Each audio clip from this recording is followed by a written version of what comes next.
વાલું લાગે બાદલ પૂરા ગામ રૂડું જોગણી માનું ધામ વાલું લાગે બાદલ પૂરા ગામ એવું જોગણી માનું ધામ ગામ ટોડે પૂજાય છે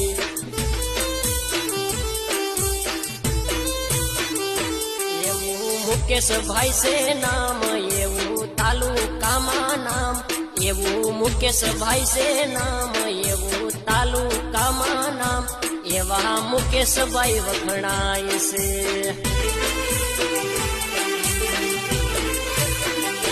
માથે સિકોતરનો હાથ 18 વાલમનો છે હાથ મારી જોગણી પૂજાય છે જોગણી માં મારી જોગણી પૂજાય છે